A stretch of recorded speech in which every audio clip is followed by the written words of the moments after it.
Domingo passado eu disse à igreja que nós começaremos a estudar os milagres de Jesus sobre a cura dos cegos, nos quais ele curou os cegos. Lembre-se bem que desde o início do ano eu estou pregando nos milagres de Jesus. Nós estamos na expectativa da intervenção graciosa e sobrenatural do Senhor Jesus na vida de cada um de nós e na vida desta igreja. E nós, então, estamos ouvindo este ano sobre os milagres de Jesus. E desde o domingo passado, nós começamos a estudar sobre a cura de cegos. E você vai abrir comigo a sua Bíblia agora, lá em Lucas 18, nós vamos ler do versículo 35 ao 43. Na sequência do livro que estamos usando como base para os PGs, o próximo milagre a ser pregado é a cura do cego de Jericó. Lucas 18, 35 a 43. Eu convido você a que se coloque de pé para que leiamos a palavra de Deus.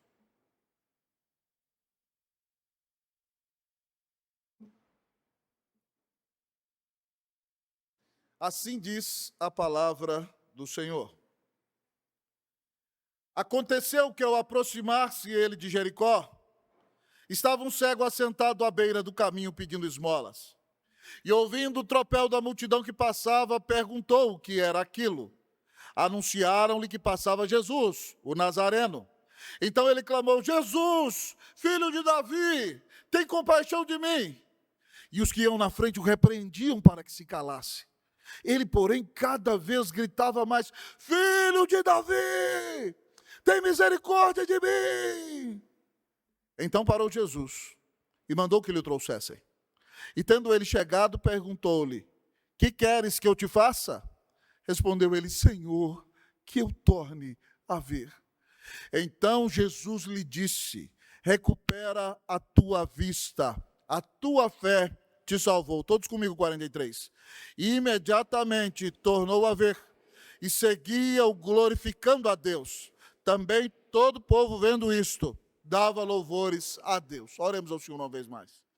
Bendito Deus, eterno Pai, nós te agradecemos imensamente pelo privilégio que temos de termos sido salvos por Cristo Jesus. E, ó Deus, ó Pai, ainda que haja alguns que porventura nos escutem, que padeçam de alguma cegueira física, se nós cremos em Cristo Jesus, nós temos tido os nossos olhos abertos. E espiritualmente nós podemos enxergar. Mas pode ser, Senhor, que aqui nessa manhã haja alguém cuja visão espiritual ainda seja nublada. E, ó Deus, ó Pai, eu quero pedir que o Senhor abra os olhos dos cegos nesta manhã, em nome de Jesus. Ó Deus, ó Pai, para que a luz de Jesus resplandeça diante deles. E, ó Deus, todos nós maravilhados, ao contemplar com os olhos da fé a glória de Deus revelada na face de Cristo, nos humilhemos, nos quebrantemos, nos consagremos, te adoremos e caminhemos servindo a Jesus de glória em glória, de glória em glória, porque temos contemplado a beleza da glória de Deus na face do teu Filho amado. Ó Deus, fala conosco nessa manhã. Nós precisamos ouvir a tua voz. Nem sempre a tua palavra tem o objetivo de nos agradar, mas ela tem o objetivo, Deus, de quebrantar o nosso coração e nos trazer de volta para a tua presença. Então, Deus, que essa palavra opere transformação em nossos corações. Que a presença de Jesus aqui seja inconfundível enquanto a mensagem é pregada. E que o Senhor transforme os nossos corações pelo poder do Espírito Santo. Essa, Deus, é a nossa oração. Em nome de Jesus. Amém. Poder sentar.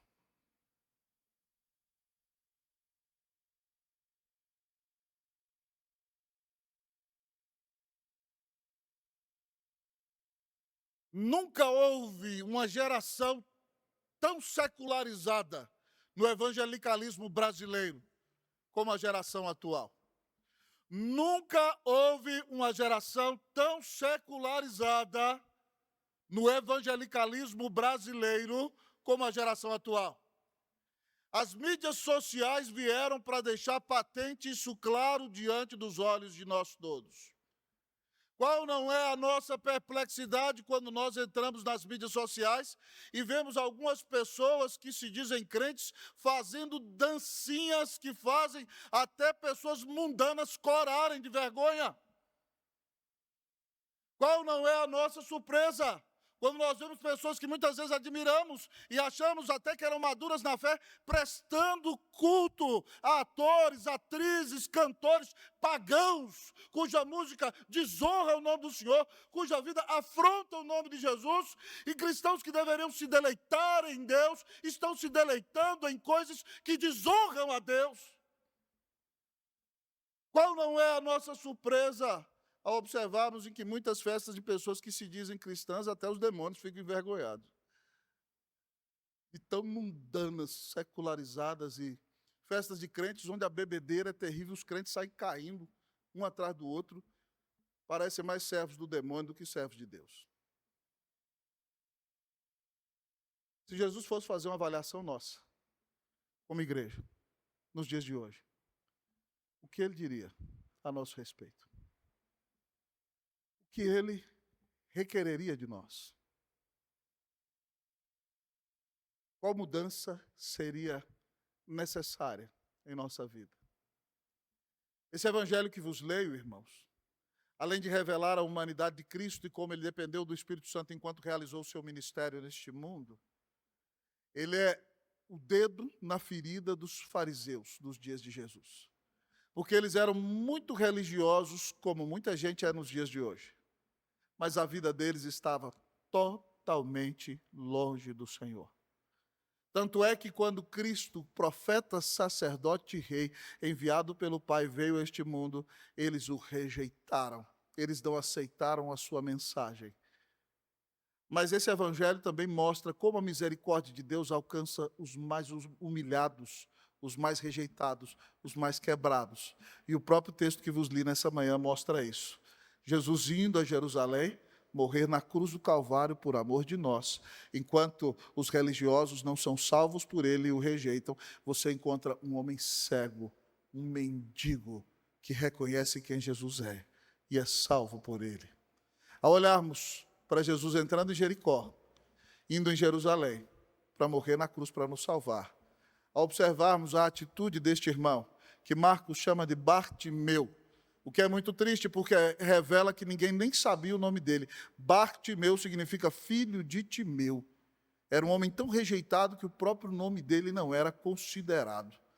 Mas esse homem que era o filho de Timeu, que foi curado por Jesus, reage de maneira correta diante de Jesus. E esse homem é uma advertência, é um chamado de atenção para nós cristãos do século 21. Para que não reajamos de maneira equivocada à pessoa do Senhor Jesus. Para que não vivamos um cristianismo dicotômico. Havia um pastor no Chile, já morreu, o reverendo Covarrubias, que ele me dizia o seguinte: pastor, o grande problema na América Latina é que nós somos protestantes muitas vezes com alma católica romana. E ele estava certo. Por que, pastor, isso? Porque a teologia católica romana, ela é dicotômica. Ela é fundamentada no pensamento de Tomás de Aquino, que faz a diferença entre o sacro e o profano. Então, quando você está no ambiente da igreja, você canta, oh, nascem até asas em você, e você parece um anjo no culto. É impressionante, não pode nem cair uma agulha. Mas você sai lá fora, agora você entra para o ambiente do profano. É a teologia da natureza e da graça, fundamentada no pensamento de Aristóteles, que o que é imaterial é bom e o que é material é ruim. E essa teologia, então, faz com que as pessoas pareçam santos dentro da igreja e saiam da igreja e vivam vidas profanas e mundanas. E muitas vezes você vem à igreja, canta e ouve o evangelho de Jesus, mas mais do que um calvinista, um reformado, você é um tomista. E não vive conforme os princípios da palavra de Deus. Então, nessa manhã, Deus usa um cego miserável, na beira do caminho, para ensinar para a gente o que é ser crente. E nessa manhã, o Senhor, ao olharmos para a vida desse homem, nos ensina o que Jesus requer de nós. O que Jesus requer de nós. Em primeiro lugar, a palavra de Deus nos diz que ele requer reconhecimento. O que Jesus requer de nós? Ele requer de nós o reconhecimento. O nosso texto nos conta que o Senhor Jesus está se aproximando de Jericó e aquele caminho ali é parado e Bartimeu fica ali na entrada da cidade nova. E Jesus vem se aproximando e ele começa a ouvir um barulho, uma conversação de multidão, e o povo andando, e ele nunca viu aquilo ali. E quando a multidão se aproxima dele, ele pergunta: o que está acontecendo aqui? Que movimento é esse hoje na entrada da cidade? E a multidão diz para ele: está passando aqui Jesus, o Nazareno. Vejam como eles chamam Jesus. Jesus para eles é o Nazareno. Ele é, no máximo, um profeta humano. Os religiosos não reconhecem. E nem a multidão em todo o seu frenesi reconhece que Jesus é o próprio Deus feito homem, sem deixar de ser Deus. Eles o reconhecem como um profeta meramente humano. Está passando aqui Jesus, o Nazareno. Quando aquele homem sabe disso, ele começa a gritar: Jesus, filho de Davi, tem compaixão de mim. Jesus, filho de Davi, tem compaixão de mim. Jesus, filho de Davi, tem compaixão de mim. Você acha que ele é o cego, mas ele não é o cego. Cega é a multidão. A multidão acha que Jesus é um profeta meramente humano, o Nazareno. Mas esse que você acha que é cego tem os olhos espirituais abertos. Porque ele começa a clamar o nome de Jesus e diz que Jesus é filho de Davi. E se você abrir sua Bíblia no primeiro livro das Crônicas, 17, 12 a 14, você o fará em sua casa depois, você verá que quando Davi quer edificar o templo para Deus em Jerusalém, Deus não deixa porque ele é homem de sangue. E diz que Salomão, filho dele, vai edificar o templo. Mas naquela promessa em que Davi queria edificar casa para Deus, Deus diz para Davi: eu é quem vou edificar a sua casa, Davi. E aí o Senhor diz mais a ele: eu vou mandar no seu trono, na sua família, um rei cujo reino durará para sempre. Eu lhe serei por pai e ele me será por filho. Esse cego que é miserável, que não é religioso, que não vai à sinagoga, que não expõe as escrituras, está reconhecendo uma promessa que Deus fez a Davi 1000 anos antes de Jesus nascer. Está reconhecendo que Jesus é o próprio Filho de Deus. Eu lhe serei por pai, ele me será por filho. Ele está reconhecendo que Jesus é rei. Filho de Davi significa que Jesus é o rei dos reis, é o Messias prometido, é o rei da glória, é o salvador do mundo. E por isso ele grita, porque essa vai ser a única e última vez que Jesus vai passar por ali. Ele está indo morrer, esse homem não perde a oportunidade. E ao reconhecer que Jesus é, ele reconhece o seu pecado. Ele diz: filho de Davi, tem compaixão de mim.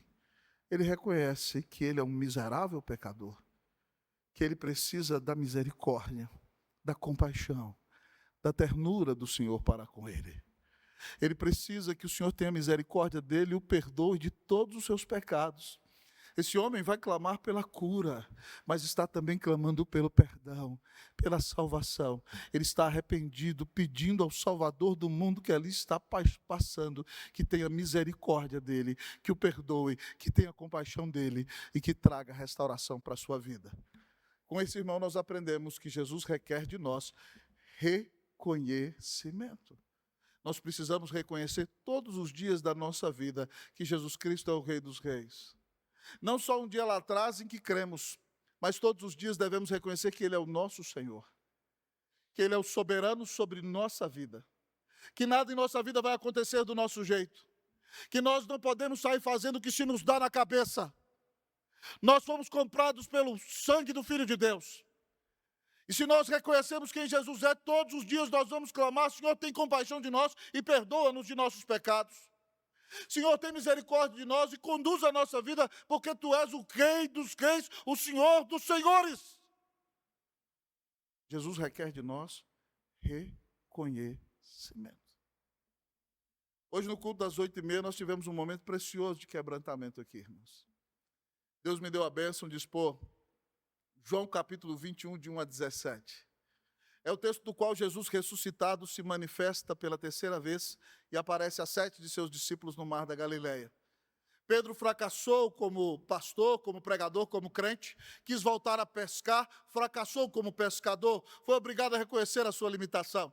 Não tendo conseguido pescar nada, Jesus aparece na praia, a 200 metros deles, dizendo: filhos, tendes aí alguma coisa de comer? Não, respondem eles, jogai a rede à direita do barco. Quando eles jogaram, a rede estressou, o barco começou a se movimentar, 153 grandes peixes, e de repente então João olha para Pedro e fala: é o Senhor. Ele reconhece que é Jesus que está ali se manifestando. Pedro, que estava seminu, se veste e vai nadando até a praia para se encontrar com o Senhor. Os outros vêm nos barquinhos e de repente, então, quando ele chega ali, Jesus já tem um peixinho assando ali. Eu não sei se Jesus preparou alguma grelha do tipo, mas um pãozinho, e num ambiente de intimidade, os outros discípulos chegam. Ele diz para Pedro: pegue o resto dos peixes lá, meu filho. Pedro vai lá no barco, puxa a rede que não se rompeu, tinha 153 grandes peixes, traz mais peixe, e Jesus diz: vinde e comei, e ora por eles, e compartilha o pão. Quem gosta dos PGs aí durante a semana, foi o primeiro PG depois da ressurreição. 7 pessoas reunidas. E naquele PG, o Senhor veio para restaurar Pedro. O Senhor pergunta para ele, lembra que Pedro tinha negado Jesus 3 vezes? Jesus disse que ia acontecer, e ele soberbo disse: eu jamais vou fazer isso, eu estou pronto a morrer contigo, eu te amo. E aí Jesus fala para ele: Simão, filho de João, tu me amas mais do que esses outros? E ele diz: sim, Senhor, com o coração quebrado, não usando a mesma palavra para amor que Jesus usou, para reconhecer que o amor dele é inferior, mas ele diz que ama mesmo assim. Ele diz: sim, Senhor, tu sabes que te amo. Jesus diz para ele: apacenta os meus cordeiros. E aí, mais uma vez, Jesus pergunta para ele: Simão, filho de João, tu me amas? Ele diz: sim, Senhor, tu sabes que te amo. E Jesus fala para ele: pastorei as minhas ovelhas. Terceira vez, Jesus pergunta para ele: Simão, filho de João, tu me amas? E ele fica triste. Jesus está ferido o coração dele para curá-lo, porque ele negou 3 vezes, tem que confessar 3 vezes. Então Jesus pergunta para ele: Simão, filho de João, tu me amas? E ele fica triste, mas responde assim: Senhor, tu sabes de todas as coisas, tu sabes que eu te amo. E Jesus diz para ele: apacenta as minhas ovelhas. Veja bem que num encontro de PG, onde Jesus prega a palavra, o amor de Pedro é restaurado. O Senhor lhe pergunta 3 vezes se ele ama. O Senhor está curando o amor de Pedro. Mas mais do que isso, a missão de Pedro é restaurada. O Senhor dá para ele a bênção de ser pastor de novo. Você vai voltar a pregar: pastoreia, apacenta, alimenta as minhas ovelhas, meus cordeirinhos. Mas a fé de Pedro é restaurada. Quando ele reconhece que Jesus é Deus, na terceira vez ele diz: Senhor, tu sabes de todas as coisas. Ele reconhece que Jesus é o Deus onisciente. Tu sabes de todas as coisas. Tu sabes que eu te amo. É num ambiente de comunhão íntima, onde a palavra é compartilhada, e Pedro reconhece que Jesus é o seu Senhor, e o seu amor é restaurado, a sua missão é restaurada. Hoje o Senhor está perguntando: Georgina, tu me amas? Eduardo, tu me amas? Tiago, tu me amas? Carlos, tu me amas? Samuel, tu me amas? O que nós vamos dizer para o nosso Senhor, meus irmãos? Nós amamos o nosso Senhor? Nós reconhecemos o lugar que Ele tem que ocupar na nossa vida? Temos amado o nosso Senhor como Ele deve ser amado? Temos colocado a nossa vida à disposição dEle? Reconhecemos que Ele é o nosso dono, que Ele nos comprou com o seu sangue, e que nós temos que não viver para nós, mas viver para Ele. Jesus é verdadeiramente o Senhor da sua vida. Ele é o seu primeiro amor. Você vive para servi-lo. Você vive para obedecê-lo. O maior prazer da sua vida é agradá-lo. Ele te comprou com o sangue dele na cruz. Ele é o seu Senhor. Você se deleita no senhorio dele, na amizade que tem com ele. Você vive para Ele, não para você? Você verdadeiramente serve ao Senhor? E tem reconhecido quem Ele é? O que Jesus requer de nós? Reconhecimento. Se você tem uma mera profissão de fé que não condiz com a sua vida, que nessa manhã você se arrependa dos seus pecados e se submeta ao senhorio de Jesus. Que você reconheça que é pecador miserável e que sem o Senhor você não é nada. Que você clame por misericórdia. E que você diga hoje: Senhor Jesus, eu quero viver para Ti. Toma o controle da minha vida. Sê Tu, Senhor, da minha existência. Hoje, amanhã e para sempre. Amém. O que Jesus requer de nós? Jesus requer de nós reconhecimento. Saia do trono e submeta-se ao Senhor Jesus. Se você foi comprado por Ele, você já não se pertence mais. Agora você não vive para você. Você vai viver para Ele todos os dias da sua vida. Que Deus nos dê a bênção de nos humilharmos diante do Senhor, como fez este cego. Amém? E reconhecermos que Jesus é tudo para nós. E consagrarmos a nossa vida totalmente a Ele. O que Jesus requer de nós? Reconhecimento. Mas o que mais o Senhor vai requerer de nós? Para essa geração evangelicalizada, secularizada, mundanizada e perdida, mesmo estando dentro das igrejas? O que Jesus requer de nós? Além de reconhecimento, o texto nos diz que Ele requer de nós perseverança. O que Jesus requer de nós? Perseverança. Eu vou ler o versículo de número 39 uma vez e a igreja lerá a segunda vez. Assim diz o texto da palavra do Senhor. E os que iam na frente o repreendiam para que se calasse.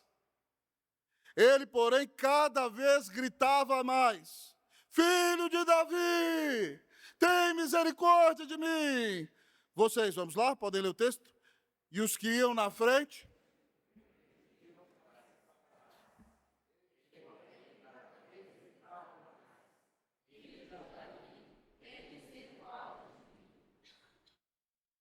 Aqui está o nosso irmão. Ele soube que Jesus ali estava e gritou: Filho de Davi, tem compaixão de mim. Os que iam na frente da multidão diziam: Cala a boca, cego miserável. Você acha que Jesus vai te escutar? Você acha que Ele tem tempo para gente da sua laia? Gente da sua classe como você? Algum outro comentarista diz que eles não só estavam rejeitando o cego por causa da sua posição, mas também estavam rejeitando a confissão que ele estava fazendo. Para alguns deles era muito dizer que Jesus era o filho de Davi. Era reconhecer publicamente que ele era o Messias. Então alguns diziam: cala a boca! Que história é essa de ficar expondo a sua fé desse jeito? Será que nós não estamos vendo isso no Brasil? Cala a boca, evangélicos! Não digam que coisas erradas são pecado. Calem a boca, protestantes! Para que falar que só o Senhor Jesus é o caminho? Todos têm a verdade. Cala a boca! A confissão dele ofendia a multidão. Mas esse irmão não está nem aí. É a oportunidade dele, Omar. Hã? Ele não está nem aí, o povo manda ele calar a boca, ele grita mais ainda: Filho de Davi! Ele faz um escândalo: tem misericórdia de mim! Filho de Davi! Tem misericórdia de mim! Filho de Davi! Ele calou a multidão, só ele. A ponto de Jesus mandar chamar daqui a pouco. Mas veja a perseverança desse moço em buscar a presença do Senhor Jesus. Ao olharmos para o testemunho dele, nós aprendemos que Jesus requer de nós perseverança.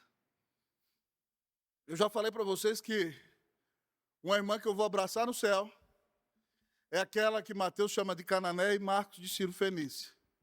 Lembra que Jesus brigou com os fariseus e, cansado daquele debate teológico que não chegava a lugar nenhum, foi descansar fora de Israel, na região de Tiro e Sidom.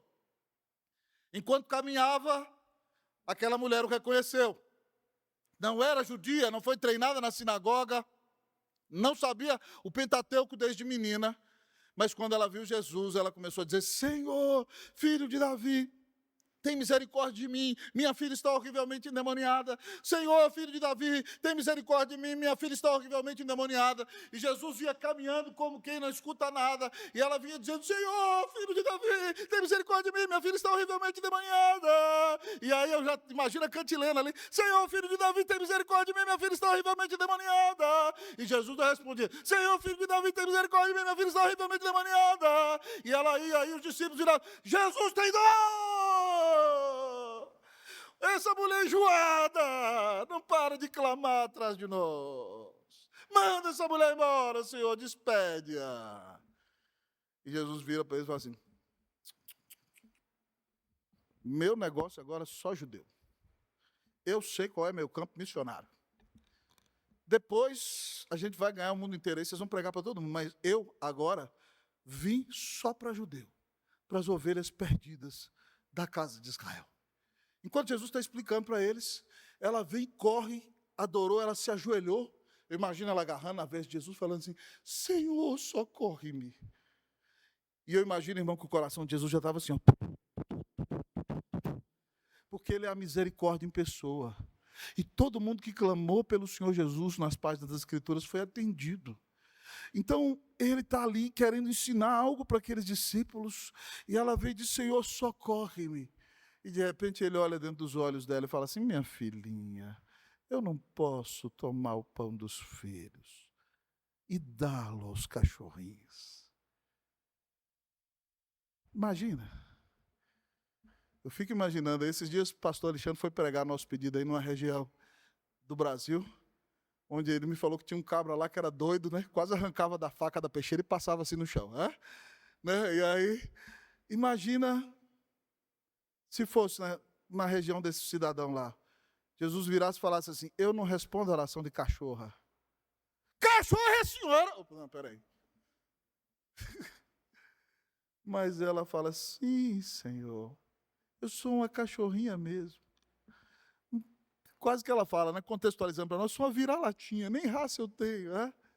Mas até os cachorrinhos comem das migalhas que caem da mesa dos seus donos. Jesus ama humildade, irmão. Quer tocar o coração de Jesus? Aprenda, é humildade. O próprio Deus diz assim, que ao coração compungido e contrito tu não desprezarás, ó Deus. O coração de Deus se comove com humildade. Quando Jesus falou assim: eu não respondo a oração de cachorra. Ela fala: sim, Senhor, mas até a cachorrinha come das migalhas das mesas dos seus donos. Sobra o restinho para a cachorrinha. Então eu sou a cachorrinha, Senhor, mas até a cachorrinha é sustentada pelo Senhor. A Bíblia diz que Jesus bradou, irmão. Ele diz: oh, mulher, grande é a tua fé, faça-se contigo como queres. Os discípulos perplexos viram que era uma grande fé. E a Bíblia diz que naquele momento a filha dela ficou sã. O texto não diz, mas eu imagino que a capetaiada saiu toda gritando de dentro da menina dela, que foi curada naquele momento. Mas aquela mãe perseverou. Jesus queria ensinar para os discípulos que é preciso perseverar. Esse cego rejeitado pela multidão perseverou. E eu e você precisamos perseverar. Não adianta viver dizendo uma vez salvo, salvo para sempre. Porque se você não vive como um salvo, talvez você foi convencido, mas nunca convertido. Irmãos, é para nos deixar perplexos o final do Sermão do Monte, no qual o Senhor Jesus diz assim: nem todo que me diz Senhor, Senhor entrará no reino dos céus. E aí ele começa a contar no final do seu sermão, dizendo que naquele último dia, alguns vão chegar para ele e vão dizer assim: Senhor, em teu nome nós não profetizamos. Não vai cair aqui não, irmão, fique em paz. É só o barulho. Eu estou falando do dia final, mas Jesus está aqui. E se cair aqui, todo mundo vai para a glória. Louvado seja Deus. Louvado seja Deus. Todo mundo vai para o céu. Então, voltando para cá, Isso é só, o Senhor é maravilhoso. Tem hora que ele coopera com o sermão assim no momento mais precioso para você ficar mais assustado ainda. Então, meu querido irmão, no dia final vai ter gente que vai chegar para Jesus: Senhor, em teu nome nós não profetizamos, nós não fomos pregadores. Alguns vão dizer assim: Senhor, em teu nome nós não fizemos milagres, irmãos que foram usados para curar. Outros vão dizer: Senhor, em teu nome nós não expelimos demônios. E Jesus vai dizer assim: apartai-vos de mim, todos vós os que praticais iniquidade. Já parou para pensar? Haverá pregadores que pregaram em nome de Jesus no inferno. Haverá pessoas que expulsaram demônios em nome de Jesus no inferno. Haverá pessoas que foram usadas para curar outras em nome de Jesus no inferno.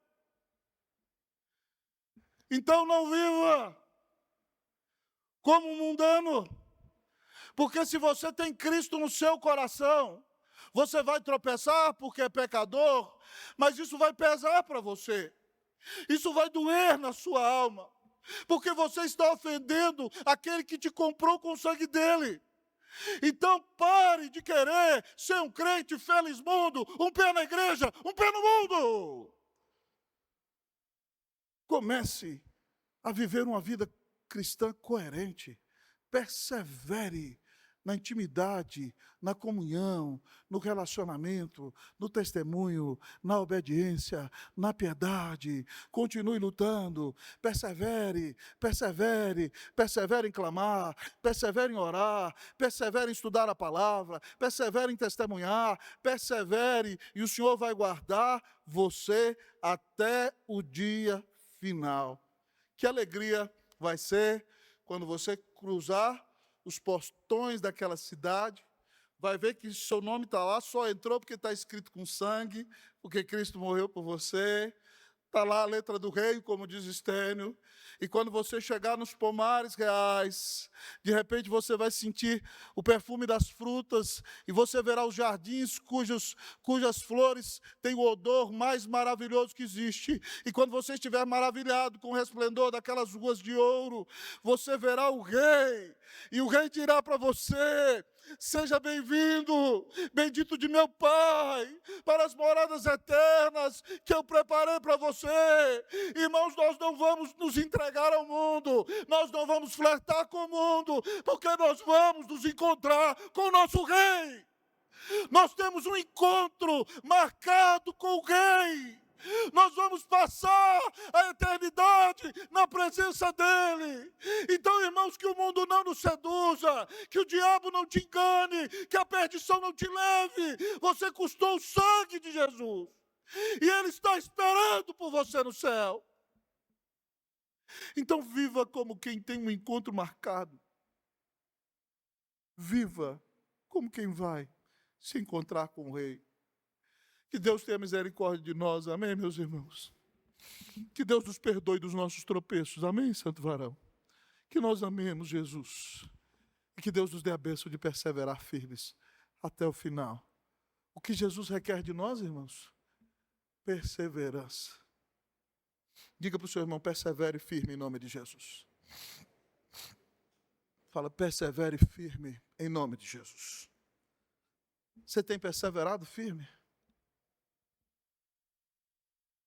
Você tem reconhecido a soberania e o senhorio do Senhor sobre a sua vida? Pela graça de Jesus, você tem vivido uma vida que agrada a Deus?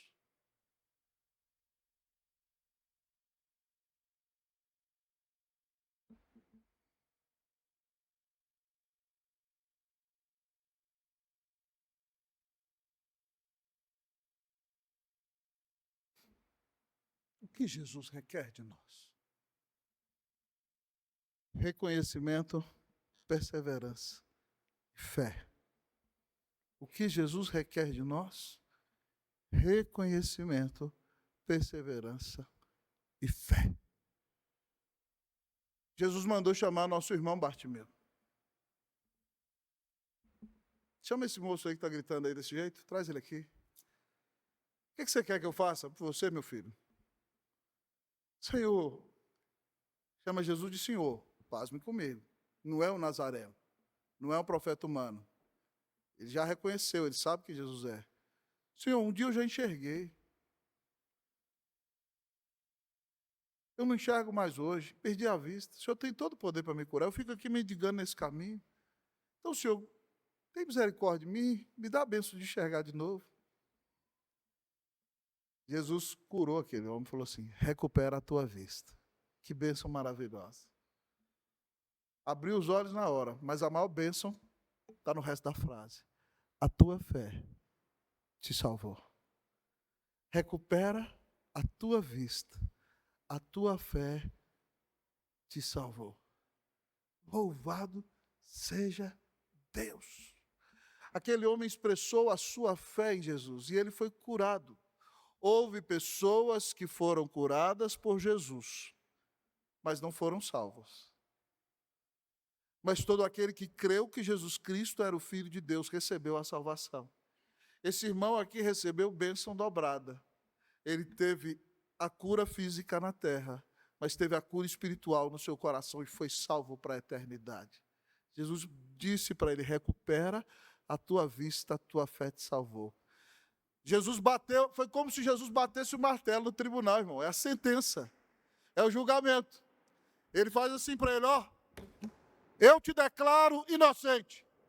Eu te declaro justo pela fé em mim.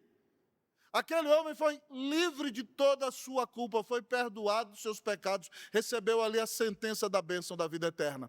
A palavra de Deus nos diz, irmão, que ao acontecer isso, no versículo 39, imediatamente tornou a ver. Os olhos dele se abriram. Se tinha uma mancha lá, curou, ficou verde de novo, ou sei lá, se era castanho, preto, voltou para a cor normal. Ele imediatamente tornou a ver e seguiu glorificando a Deus. Imagina aquele homem cantando, irmão, né? Cantando, Avenu Shalom, Aleluia. Judeu, quando canta, faz assim, Avenu Shalom, Aleluia, Avenu Shalom, Aleluia, Avenu Shalom, Shalom, Shalom, Aleluia. Cantei em hebraico agora. Que a paz do nosso Pai seja sobre você. Hein? E eles cantando, louvando a Deus, louvando a Deus. Celebrai com júbilo ao Senhor. E aí o povo, irmão, aquele homem cantando, o louvor que sai do coração. Diz que também todo o povo vendo isso, dava louvores a Deus. Virou um cultaço no caminho. Hein? O povo começou a glorificar a Deus. Quando você crê em Deus, crê que Jesus Cristo é o Filho de Deus, o seu único Senhor e Salvador, Deus te salva, te perdoa, Ele muda a sua vida, você começa a viver para a glória de Deus, e sabe o que acontece?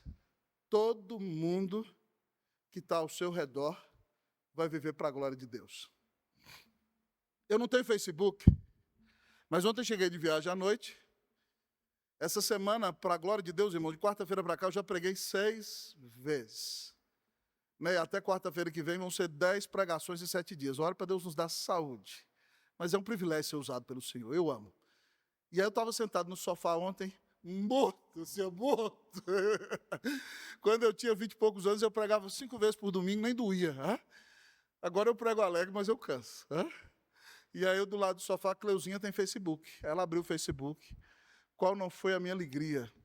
Ela me mostrando o testemunho de um camarada lá no Guará 2, que era irmão de uma irmã da igreja, que nós pregamos o evangelho para eles, e a esposa se converteu, e eles viviam amaziados. Num primeiro momento, nós não pudemos recebê-la como membro, porque ele não queria casar. Era um cara que sempre que eu estava no Guará, estamos vivos, irmão. Eu estava no Guará, ia no mercado, ele estava lá no churrasquinho tomando todas. Hein?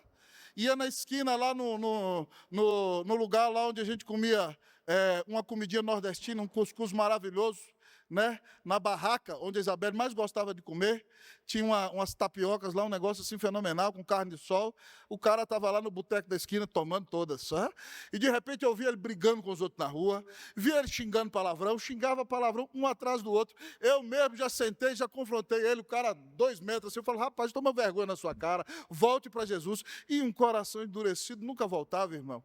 Ontem Cleusa abre o Facebook, ele dizendo assim, meus amigos, eu quero dizer que eu entreguei a minha vida a Jesus. O velho João, estou inventando o nome dele para você não saber, já não existe mais. Não me chamem para beber, não me chamem para sair. Eu sou uma nova criatura. Agora eu pertenço a Jesus. A minha vida pertence ao Senhor, eu fui salvo. E recomendo a todos vocês que me leem aqui, que também creem em Jesus, entregue sua vida para Ele. Todo mundo, glória a Deus, aleluia, aleluia, aleluia. Eu vi isso aqui no Facebook ontem. Todo mundo ali, aleluia, glória a Deus, louvado seja Deus. Aquele homem que tinha o coração duro, que o pessoal achava que ninguém mudava, foi transformado, irmãos, pelo Evangelho. O Evangelho que nós pregamos para ele frutificou. Louvado seja o nome do Senhor. Deus requer que você creia que nunca ninguém te amou como Jesus, que Ele deu a vida na cruz para te salvar. Se você crê que Jesus Cristo é o Filho de Deus, se você crer nele como seu único Senhor e Salvador, se você disser a Ele, Senhor, eu te recebo como meu único Senhor e Salvador, eu me entrego a Ti, salva-me. O Senhor vai dizer para você, a tua fé te salvou. Ele vai transformar a sua vida e você vai sair daqui para viver da presença de Deus todos os dias da sua existência. O Senhor requer fé de você. Para você que precisa ser salvo, você tem que crer em Jesus. Para você que quer crescer em santificação, tem que continuar crendo em Jesus. E para você que quer ser um instrumento que impacte este mundo, e é usado por Deus para o crescimento da igreja, para abençoar a muitos e para a transformação deste mundo, você tem que crer no poder de Jesus. Porque sem Ele, nós nada podemos fazer. Hoje o Senhor Jesus está aqui. E Ele veio para você, figueira. Ele está procurando em você os frutos. Ele vai achar reconhecimento em você? Ele vai te achar perseverando nessa manhã?